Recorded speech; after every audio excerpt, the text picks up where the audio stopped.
Jake Morrison stood in the control room and watched the last communication screen go dark. The red warning lights painted his tired face in bloody shadows as another system failed on the mining colony of New Haven. 3 years had passed since. They first landed on this hostile world called Kepler 442b, and every single day had been a fight for survival. The colony administrator rubbed his eyes with shaking hands. Outside the thick metal walls, toxic winds howled across the barren landscape. The air itself could kill a human in minutes without protective gear. The soil was filled with heavy metals that poisoned their crops.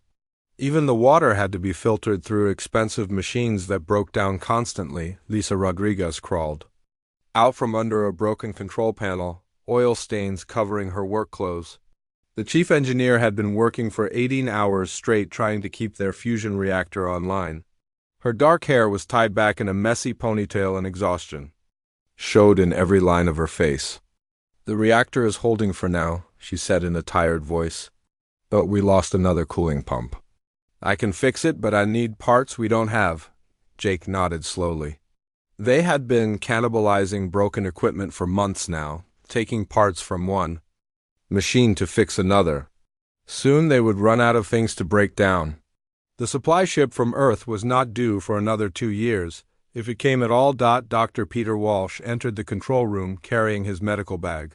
The colony's only doctor looked older than his 50 years. Gray hair had replaced his once brown locks, and worry lines marked his face. He had been treating injuries and illnesses with dwindling medical supplies for months. "We lost another child today," he said quietly. "Little Bobby Martinez. The alien pathogen is spreading faster than I can treat it." Jake felt his heart sink. That made 12 deaths in the past month. Most of them children whose immune systems could not fight the strange disease that seemed to come from the planet itself. The sickness started with fever and weakness, then moved to the lungs. Without proper medicine, it was almost always fatal. "How many more are sick?" Jake asked. 43 showing symptoms," Peter replied. "Maybe more who haven't reported it yet. Some parents are afraid I'll quarantine their kids." Lisa stood up and wiped her hands on a dirty rag. "What about the food situation?" Jake pulled up the supply records on his tablet. The numbers were not good. 6 weeks of full rations left. Maybe 10 weeks if we cut portions again. The 3 leaders of New Haven looked at each other in silence. They all knew what these numbers meant. The colony was dying. 847 people had followed Jake Morrison to this world, hoping to build a new life mining rare minerals. Now, most of them would never see home again. "We have to try the emergency beacon," Lisa said finally. Jake shook his head. "The emergency beacon has enough power for maybe 1 transmission. Earth is 43 light years away. Even if they get the message, help won't arrive for months." "Then we better make that 1 message count," Peter said firmly. Lisa walked to the communications console and began working on the beacon. The device was designed to send a powerful signal through subspace that could reach the nearest relay station. From there, it would bounce across the galaxy until it reached Earth. The problem was that their beacon was damaged and running on backup power. "I can boost the signal by routing power from the environmental systems," Lisa explained as she worked. "But it will only give us about 10 minutes before the backup generator shut down." "Do it," Jake said. Lisa's fingers moved quickly over the controls. Warning lights flashed as power diverted from life support to the communication array. The temperature in the control room began to drop as heating systems shut down to conserve energy. "Signal ready," Lisa announced. "You better make this fast, Jake." Jake Morrison took a deep breath and activated the recording system. This might be the last message anyone on Earth would ever hear from New Haven Colony. He had to make it count. "This is Colony Administrator Jake Morrison of New Haven Colony on Kepler 442b. He began, his voice steady despite the fear in his heart. "We are declaring a colony-wide emergency and requesting immediate evacuation assistance." He paused, thinking of all the families depending on him. "Our situation is critical. We have lost primary communication systems and our fusion reactor is failing. Medical supplies are nearly exhausted, and we have an outbreak of unknown alien pathogen that is particularly deadly to children. Jake looked at Peter, who nodded encouragingly. We have 835 colonists remaining. Food. Supplies will last approximately 6 weeks at current consumption. Without immediate assistance, we estimate total colony failure within 2 months. The power indicators on the console began flashing red. Lisa held up 5 fingers, then 4, counting down the remaining time. We are uploading all colony records, medical data on the pathogen, and our exact coordinates with this transmission. Jake continued quickly. If rescue is not possible, please inform our families on Earth that we tried our best to build something good here. He took another breath, thinking of his own wife and daughter back on Earth. We request any ship capable of evacuation to respond immediately. We will maintain beacon monitoring on emergency frequencies as long as possible. This is Jake Morrison, New Haven Colony, ending transmission. Lisa cut the signal just as the backup generator shut down. Emergency lighting kicked in, bathing the control room in dim red light. The 3 friends sat in silence, listening to the hum of failing systems and the wind outside. How long before the message reaches the relay station? Peter asked. 3 months if the beacon worked properly, Lisa replied. Maybe longer if the signal degrades. Jake stood up slowly. His knees creaked from too many hours standing at control panels and too little sleep. Then we better figure out how to keep people alive for 3 months. Outside the control room, families were gathering in the main living areas. Children played games while their parents talked in worried whispers. Nobody said it out loud, but everyone knew their situation was hopeless. Earth was too far away. Even if help was sent immediately, it would arrive too late. Jake Morrison walked among his people, trying to project confidence he did not feel. These good people had trusted him to lead them to a better life. Instead, he had brought them to a world that was slowly killing them all. The message was sent, but deep down, Jake knew the truth that everyone was thinking, but nobody dared to. Say, Doug, no one was coming to save them. Admiral TheHFY stood on the bridge of his flagship, the Void Render, watching the darkness of space through the massive viewing screen. His 6 arms moved in practiced patterns across the control interfaces, each limb handling different aspects of Fleet Command. The metallic blue skin that marked him as a high-ranking Zephyrian officer gleamed under the bridge lights. The Zephyrian fleet had been patrolling this sector for 2 standard years. Their mission was simple but important: monitor the expanding territories of younger species and ensure they did not threaten hegemony space.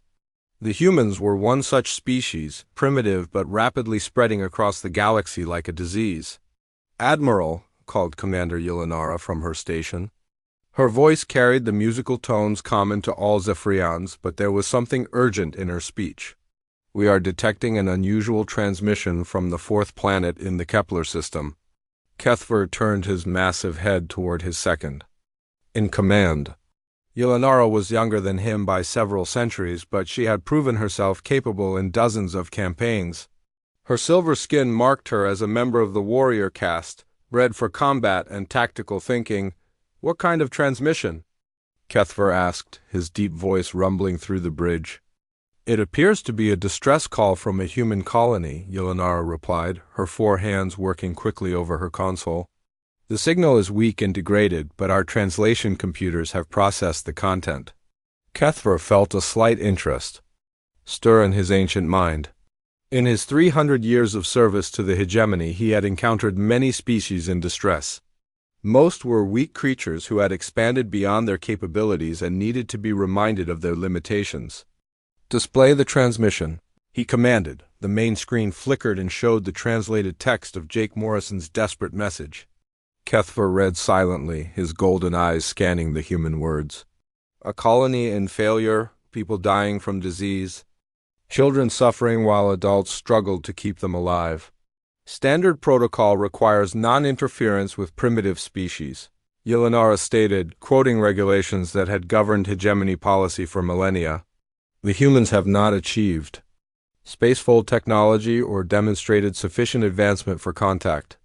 TheHFY nodded slowly. The rules were clear and had been established for good reasons. Young species needed to learn from their mistakes without outside interference. Those who survived and grew stronger eventually earned their place in the galactic community. Those who failed were simply not ready for the responsibilities that came with advanced technology. How many life signs are detected on the planet? SkyHFY asked. Yulanara consulted her sensors. 835 humans, Admiral. Mostly adults with approximately 150 juveniles. The Admiral studied the sensor data on his personal screen. The human colony was indeed failing. Their power systems were operating at 30% efficiency. Life support was struggling to maintain safe atmospheric conditions. Medical readings showed widespread illness among the population. Show me their behavioral patterns over the past few days, SkyHFY ordered. The screen changed to display surveillance footage captured by long-range sensors. SkyHFY watched as human adults worked tirelessly to repair broken machinery. He saw them sharing food rations, with adults giving larger portions to their children.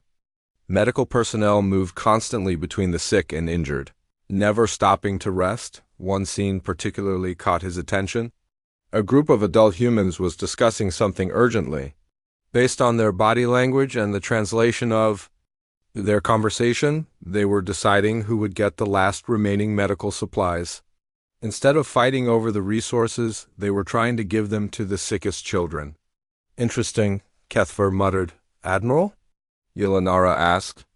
These humans are facing extinction, yet they continue to prioritize their weakest members over their own survival, SkyHFY explained. Most species in similar situations resort to violence or abandon their vulnerable population.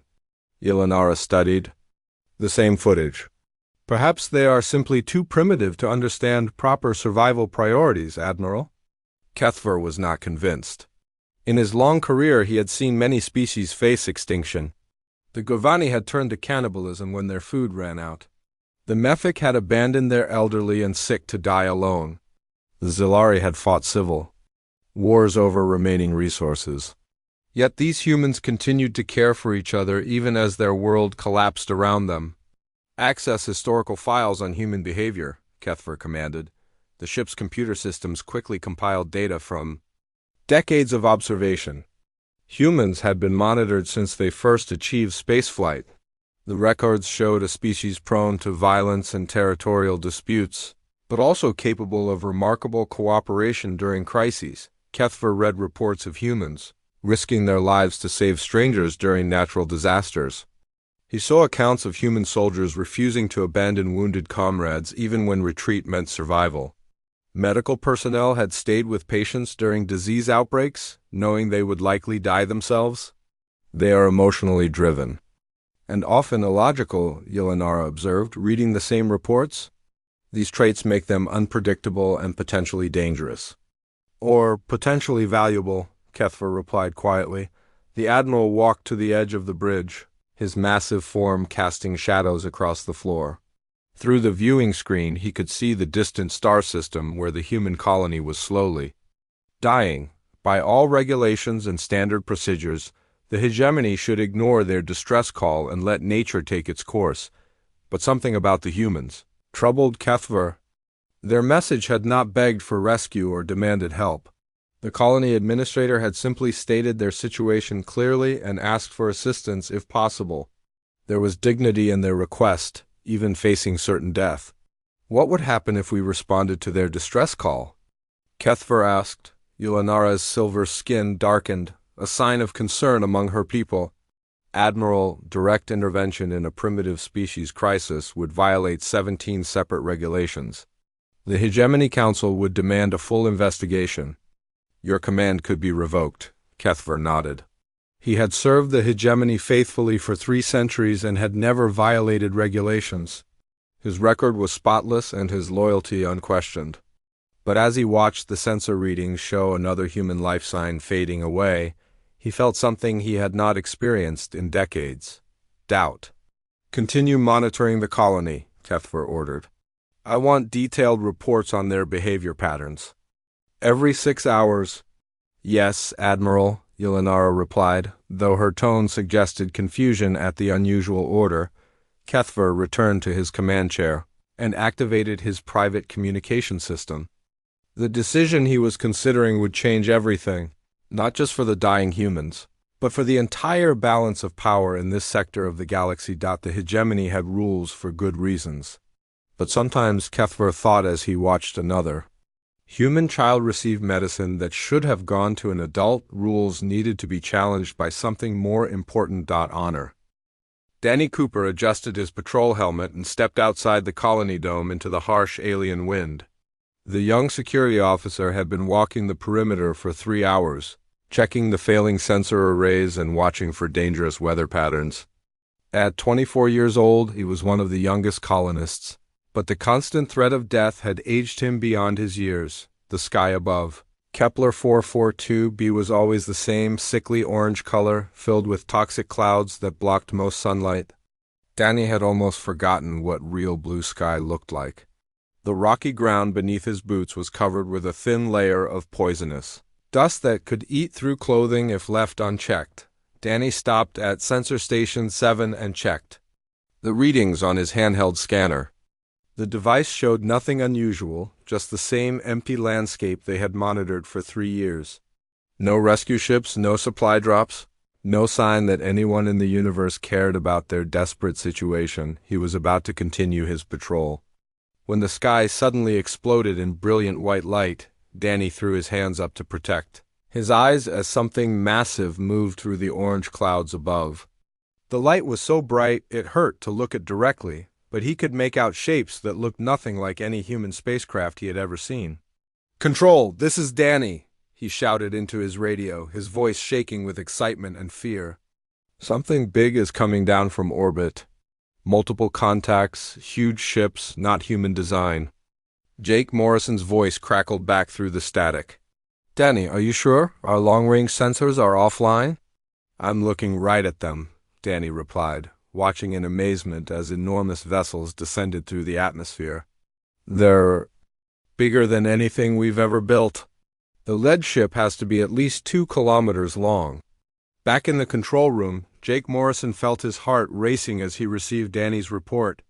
Lisa Rodriguez was frantically trying to restore power to their sensor systems while Dr. Peter Walsh gathered with the other senior staff members. Could it be a rescue ship from Earth? Peter asked hopefully. Lisa shook her head as she worked. No Earth ship could get here this fast, and Danny said they don't look human. Jake activated the colony-wide communication system. All residents report to the main plaza immediately. This is not a drill. We have unknown vessels approaching the colony. Throughout New Haven, families gathered their children and rushed toward the central dome. Parents carried sick kids who could barely walk, while elderly colonists helped each other move as quickly as possible. Everyone had the same questions running through their minds. Were these ships friendly or hostile? Had their desperate message somehow reach someone who could help? Danny Cooper ran back toward the colony as fast as his legs could carry him. Behind him, the massive alien ship settled onto the rocky plateau just outside the protective dome. The ground shook under their enormous weight, and the air filled with strange humming sounds that seemed to come from their advanced engines. In the main plaza, 835 colonists gathered together, holding hands and supporting each other as they faced the unknown. Children clung to their parents while adults tried to look brave despite their fear. Everyone knew this moment would determine whether they lived or died. Jake Morrison stood at the front of the crowd, trying to project confidence he did not feel. As colony administrator, it was his responsibility to speak for everyone. Lisa Rodriguez and Peter Walsh flanked him on either side, ready to support whatever decision he made. The largest alien ship, gleaming with strange energy patterns that hurt to look at, dominated the view through the plaza's transparent dome. Parts of its hull seemed to shift and change color like liquid metal. Lights pulsed along its surface in patterns that suggested intelligence and purpose. "Look," whispered little Amy Carter, pointing at the ship with her small finger. A section of the vessel's hull became completely transparent, revealing the interior. The colonists gasped as they saw their first glimpse of alien life. Tall figures moved inside the ship, much larger than humans, with multiple arms and skin that reflected light like polished metal. One of the aliens, clearly their leader-based, on his size and elaborate uniform, approached what must have been a communication device. The figure was at least 3 meters tall, with 6 powerful arms and golden eyes that seemed to glow with inner light. His metallic blue skin marked him as something completely beyond human experience. A mechanical voice suddenly filled the plaza, speaking words that no human had ever heard from an alien species. "Humans of the distant world," the translator said, in heavily accented but understandable English. "We are the Zephyrian hegemony. We received your call for aid across the void of space. We have traveled far to reach you and offer our assistance in your time of need." Complete silence fell over the gathered colonists. Children stopped crying, adults held their breath, and even the colony's failing life support system seemed to quiet down. After 3 years of isolation and desperation, someone had actually heard their call for help. Jake Morrison stepped forward on shaking legs, knowing that he was about to become humanity's first ambassador to an alien civilization. His voice trembled as he replied, but his words carried the hope of every person in the colony. "We are grateful beyond words that you responded to our distress call," Jake said, looking up at the massive ship. "Our colony is failing and our people are dying. We have sick children who need medical care and equipment that we cannot repair with our limited resources." The alien commander studied the humans through sensors that could detect their elevated heart rates and stress levels. Admiral TheHFY had expected to find a desperate and violent species fighting over scraps. Instead, he saw families protecting each other, adults putting children first, and a leader who spoke with dignity even while asking for help. "We understand your situation," TheHFY replied through the translator. "However, there are protocols that must be followed before we can provide assistance. The Zephyrian hegemony does not give aid freely to any species that requests it." Fear rippled through the crowd of colonists. They had thought rescue was finally at hand, but now it seemed the aliens might have conditions or demands that could not be met. "What do you require of us?" Jake asked, his voice steady despite the crushing weight of responsibility on his shoulders. Admiral TheHFY paused before answering. On his bridge, Commander Yulanara was reminding him through private communication that contact with primitive species was strictly forbidden by hegemony law. But as TheHFY looked down at the gathered humans, he saw something that regulations could not account for. These people had not descended into chaos despite their desperate circumstances. They had not abandoned their weakest members or resorted to violence over resources. Even now, facing unknown aliens who might destroy them, they stood together as one community. "You must prove that your species possesses the qualities valued by the galactic community," TheHFY announced, making a decision that would change both civilizations forever. The test of humanity was about to begin. Admiral TheHFY stood on the observation deck of his ship, watching the human colony through advanced sensors that could detect every heartbeat and emotional response. The tests he was about to conduct would determine whether these strange creatures deserved salvation or should be left to face their fate alone. "The first test begins now," TheHFY announced through the communication system. His deep voice carried across the colony plaza, where all the humans waited in nervous silence. Jake Morrison felt his stomach twist with anxiety as the alien commander explained the rules. The Zephyrians would evacuate exactly half the colonists immediately, taking them to safety aboard their ships. The remaining half would stay behind to wait for a second rescue mission that might come in several weeks. "You have 1 hour to decide who lives and who waits," Admiral TheHFY declared. "Choose wisely, for this decision will reveal the true nature of your species." On the bridge of the Void Render, Commander Yulanara watched the humans through tactical displays. She expected chaos, violence, and desperate bargaining as the colonists fought for seats on the rescue ships. Most species faced with such a choice descended into madness within minutes, but the humans surprised her. Instead of panic, Jake Morrison immediately called for calm. "Everyone gather in family groups," he announced. We need to think about this carefully and make the best decision for our whole community. Lisa Rodriguez stood up and raised her voice above the worried murmuring. I volunteer to stay behind. The colony systems need someone who knows how to keep them running until the second ship arrives. Dr. Peter Walsh nodded firmly. I'm staying. 2. The sick and injured will need medical care, and I won't abandon my patients. Margaret Kim, a retired teacher in her 70s, stepped forward with several other elderly colonists. Those of us who have lived full lives should stay. The young families with children should get priority for evacuation. Parents looked at each other with tears in their eyes, torn between saving themselves and protecting their neighbors. But instead of fighting, they began organizing into volunteer groups. Adults without children offered to stay so that families could remain together. Essential workers volunteered to maintain life support systems. Danny Cooper, the young security officer, volunteered to stay and help coordinate between the two groups. Someone needs to keep watch and make sure everyone stays safe, he said simply. Admiral TheHFY watched this display with growing amazement. In 300 years of military service, he had never seen a species respond to survival pressure with such selfless organization. The humans were actually arguing about who should sacrifice themselves for others. Fascinating, TheHFY muttered to himself. The evacuation process began with careful planning. Families said goodbye to volunteers who would stay behind, promising to send help as soon as possible. Children hugged teachers and friends, not understanding why some people had to wait for the next ship. Lisa Rodriguez worked frantically to prepare detailed instructions for maintaining the colony systems. She showed other engineers how to keep the fusion reactor stable and how to repair the water filtration systems. Every minute of her remaining time was spent ensuring the safety of those who would stay behind. Dr. Walsh organized his medical supplies and trained several volunteers in basic first aid. He made sure the sickest patients would be evacuated first while preparing treatment plans for those who had to wait.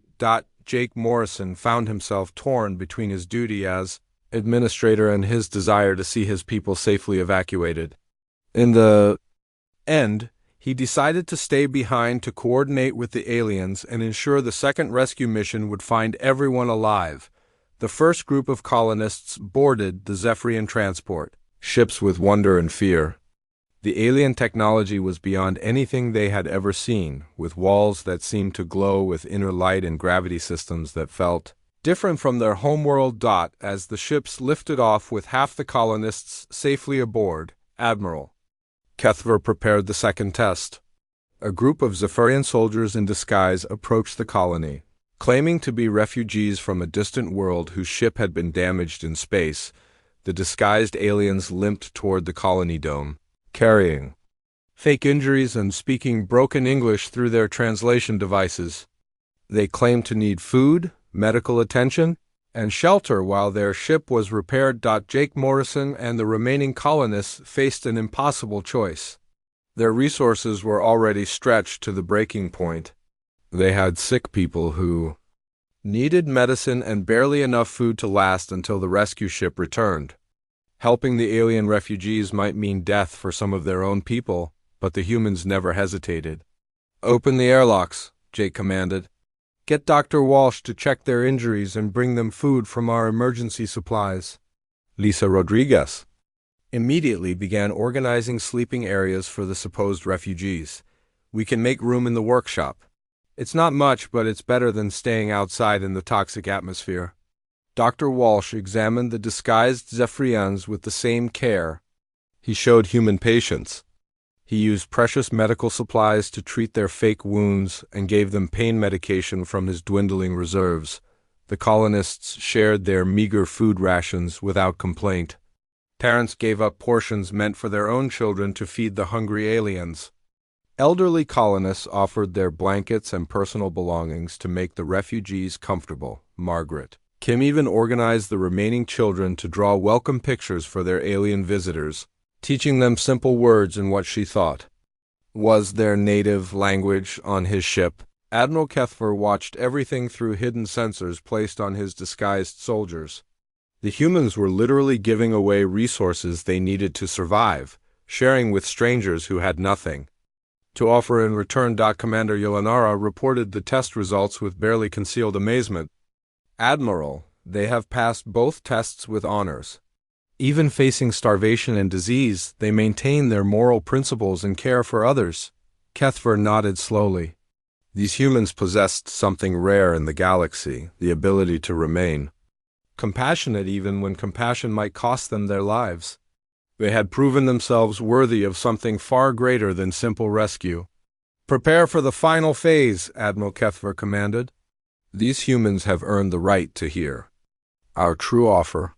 The tests were over, but the real surprise for humanity was about to begin. The Zephyrians had not come merely to rescue a failing colony.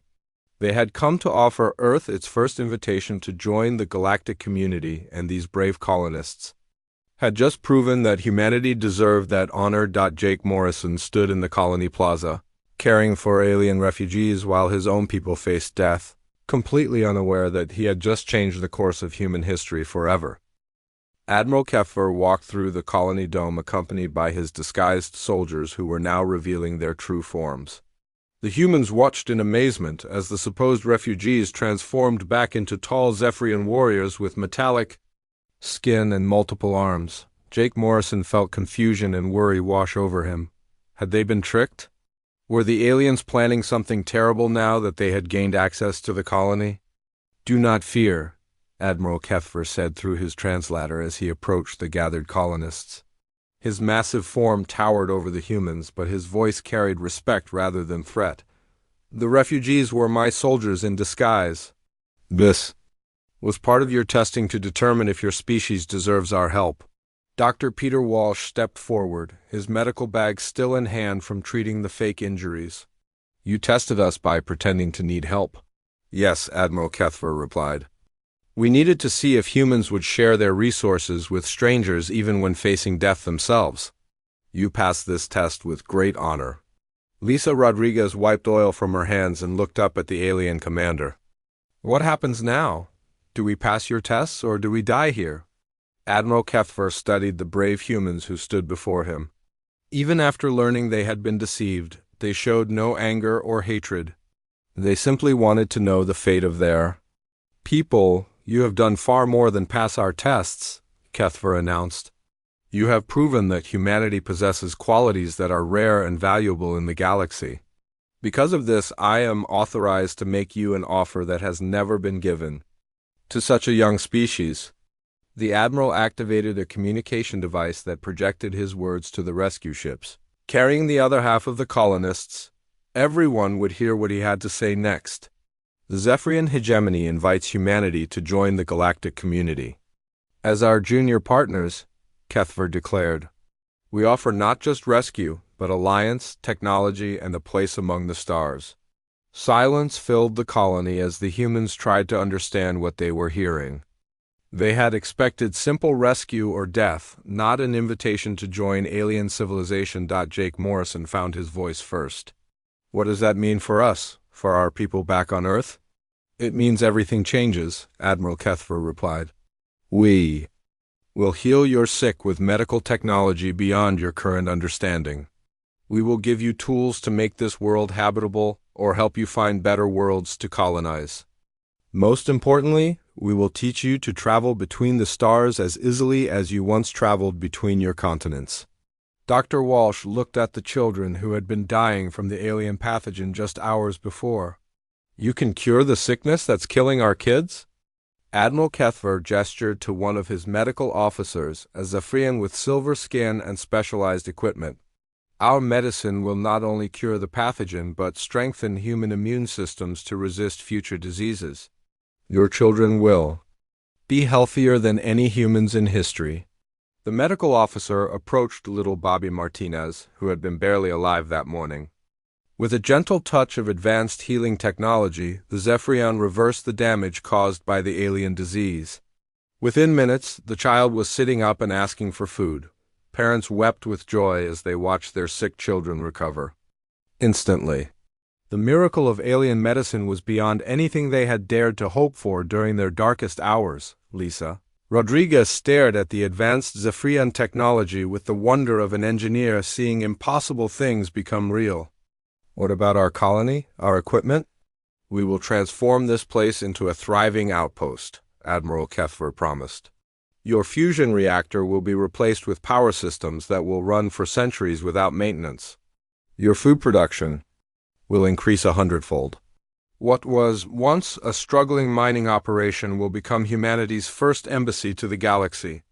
Jake Morrison felt the enormous weight of decision settling on his shoulders. This is bigger than just our colony.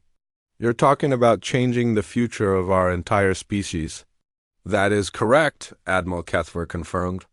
Earth will learn that they are not alone in the universe. Your planet will become part of a community that spans thousands of worlds and dozens of species. Margaret Kim, the retired teacher, raised her hand like a student asking a question. Why us? Why did you choose to help humanity based on what we did here? Admiral HFY's golden eyes seemed to glow brighter as he considered his answer. In 300 years of military service, I have seen many species face extinction. Most turn to violence, abandon their weakest members, or descend into chaos. But you humans did something different. He gestured toward the colonists who had volunteered to stay behind. When forced to choose who would live and who might die, you argued about who would make the greatest sacrifice. When strangers asked for help, you shared resources you needed for survival. These qualities are precious and rare among the stars. Commander Yelanara, who had been monitoring from the ship, transmitted her report to Admiral HFY. The first group of rescued colonists was safely aboard the Zephyrian vessels and receiving medical treatment. The transformation was already beginning. Your people who were evacuated first are witnessing wonders they never imagined, Admiral HFY announced. Children who could barely breathe are now running through ship corridors. Adults who expected to die are planning new lives among the stars. Danny Cooper, still wearing his patrol uniform, stepped forward with curiosity overcoming his fear. What happens to those of us here? Do we go back to Earth or stay and build this embassy you mentioned?